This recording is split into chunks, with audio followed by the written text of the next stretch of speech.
Vítajte v relácii Žarty na stôl. Tieto rozhovory sú zostrihané a slova mojich hostí sú vytrhnuté z kontextu.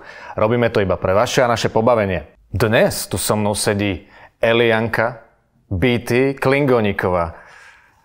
3 mená, nie je to málo? To nie je málo, dobre to vieš. Ale rozhodne čím viac, tým asi lepšie. Ale zaujímavé meno. Elianka BT Klingoníková. Znie to tak vesmírne. Len jeden detail, čím konkrétny príklad mi daj. No veď Alien, E.T. volať domu a Klingoni tí boli tuším v Star Treku, ak sa nemýlim.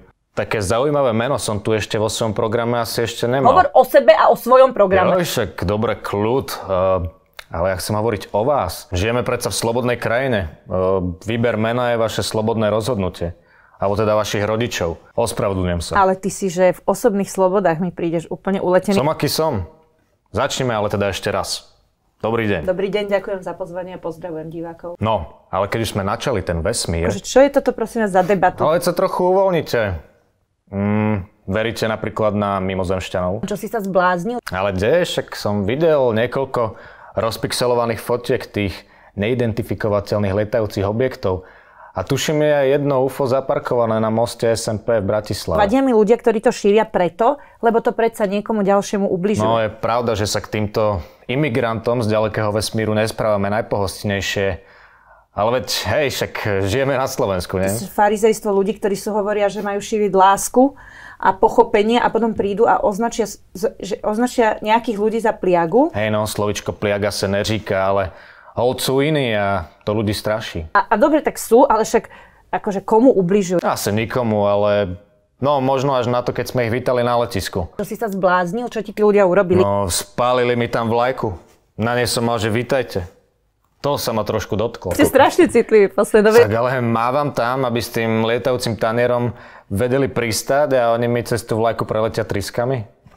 Ale keď ty si tam hodil hentu do očí bijúcu kravínu s tými vlajkami, to sa inak nedá nazvať. Dobre, však dobre. Nemal som s tým transparentom stáť na pristávacej ploche. Ale hej, teda uznávate ich prítomnosť? Určite áno. No tak to je progres.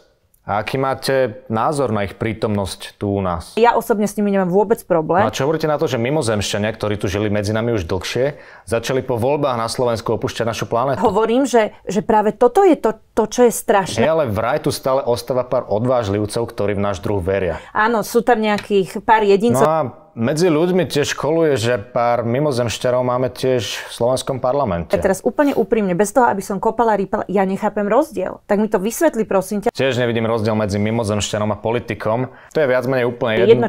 Či heterosexuál, homosexuál, či vysoký, nízky, žena, muž z východu, zo západu.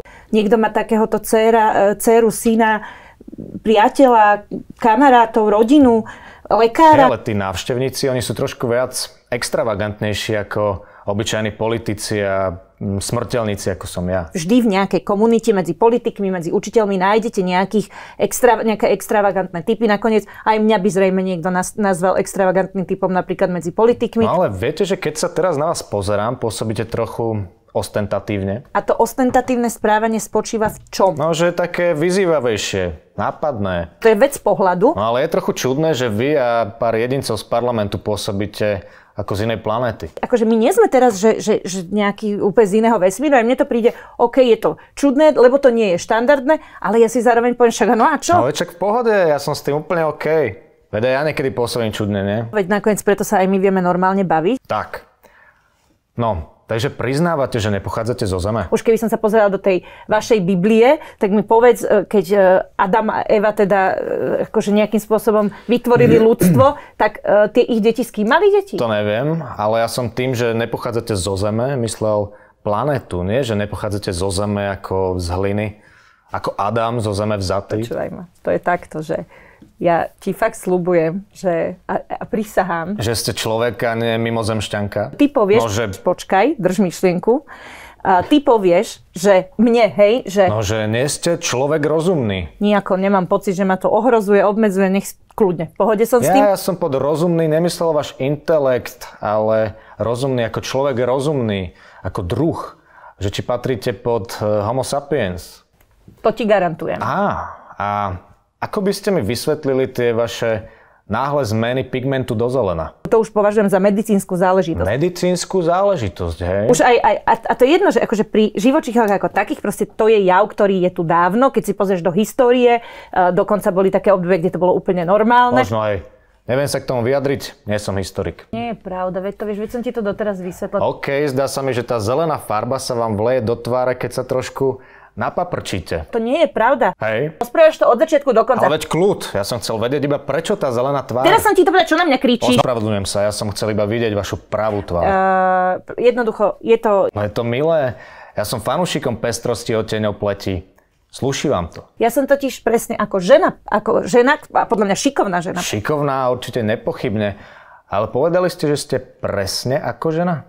To znamená, že sa so ženou porovnávate, takže ňou nie ste. Nechce sa mi hrať divadlo? No, to sme radi. Takže priznávate mimozemské občianstvo? OK. Áno, to dokážeš akceptovať? Ale jasné, že hej, mne to vôbec nevadí.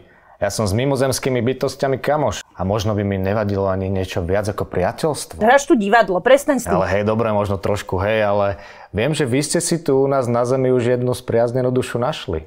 Počúvaj ma. Nechcete vyťahovať túto tému? V tomto momente by to urobilo viac škody ako pomoci. Ale no tak, veď myslím, že to už o vás už takmer každý vlastne vie. Určite áno. Takže vy a jej tabačenstvo, princezna Romanunzel. Však to je úžasná baba. To rozhodne je.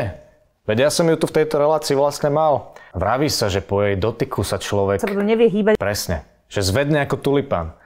Ale tu by som asi tento náš rozhovor ukončil. Verím, že vám to teda z Romanunzel vyjde. Myslím si, že je správne tolerovať lásku dvoch ľudí. No tak to ste prišli do správnej krajiny. Zákon miluj blížneho svojho tu má každý vrytý hlboko do duše. To súhlasím. No to som rád. Lúčim sa s vami aj s divákmi, ktorí tento zmysluplný rozhovor dopozerali až sem. Dovidenia, priatelia.